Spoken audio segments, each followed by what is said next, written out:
Kesäloma! Vihdoinkin se on tullut. No se alkoi mulla itse asiassa 2 päivää sitten. Tänään on torstai. Anyway, ei siitä se enempää. Katsellaan vähän kesän meininkejä tässä näin, mitä tulee olemaan. Elikkä nyt lähdetään. Pysy sinä kävelytiellä vaan. Elikkä nyt lähdetään sitten tosiaan tonne Raajärvelle nyt viikonloppuna. Ollaan siellä se viikko. Ajopäivät torstai, perjantai, lauantai, sunnuntai.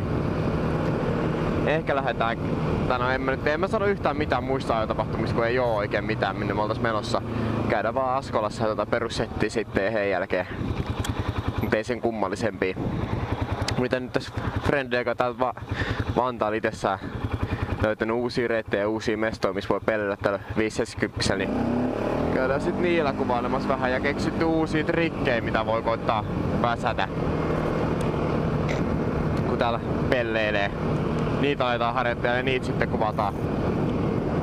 Et sillä lailla. Sitten mun juolahti tässä mieleen, kun mä sain nyt tän mikin. Kiitos tyttöystäväni ja hänen perheensä, koska tilasitte.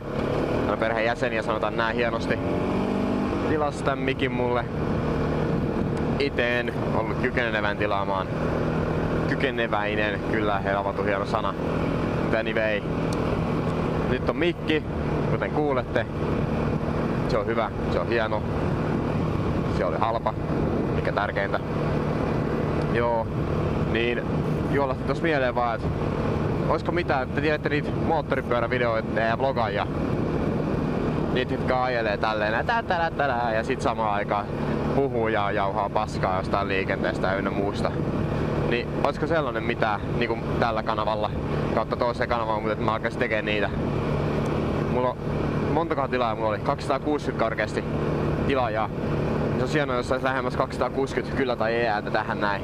Sitten tehtäis kristillinen tasajako, et aletaanko tekee videoita vai eikö aleta tekee videoita. Mut katsellaan sit sitä sen jälkeen lisää, kun tähän videon alapuolelle tonne noin laitatte nyt niitä kyllä tai ei ehdotuksia, että aletaanko tekee videologia Suomen liikenteestä ynnä muusta krapista. Olisiko siinä mitään ideaa? Se on muuta musiikit niin mä sekaisin.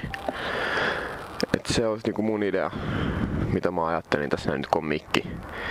Ja mä tuun nyt kun on mikki, niin tuun ilmoittelemaan vähän muitakin asioita tälleen näin. Hienosti puhuen kameralle samaan aikaan kun mä ajan tai ehkä jopa keulin tai vastaavaa kivaa. Mut anyway, et sellaiset on periaatteessa kesäsuunnitelmat tähän mennessä. Et Raajärvi, Here We Come. Ihan justiinsa. Sitten on tiellä pelleilyä tällä koneella. Ja sitten ehkä tehdään joitain reissuja tohon Tuusulan Montulle, se on tässä lähellä. Ei tähän näin, tässä ei enää mitään ajettavaa, niin otetaan kasistainen sinne, niin että tehtäisiin sellaisia videoita kanssa. Mut hei, ne jää nähtäväksi. Mä toivotan teille kaikille todella hyvää kesää ja kesälomaa ne, jotka on, ja onnekkaita, jotka sai kesäduunia.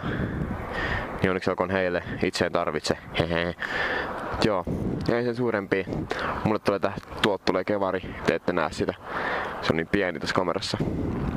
Tulee seuraa, sit mä katsotaan matkaa. Elikkä hyvää kesälomaa ja sitä rataa. Se on ensi video. Moro moro. Joo hei, sen verran oli sanoa, että muistakaa meitä myös tuossa Facebookissa. Sinne tullaan laittaa kuvia Raajärvellä ja kaikkialla tuolla noin. Sitten Instagram on sama juttu. Siellä on yleensä myös englanninkielinen spläjäys, että jos ei ymmärrä suomea, niin no siitä on kattonut koko video ihan turhaa. Mut hei, voi. Jees, nähdään ensi videossa. Se on, moro moro.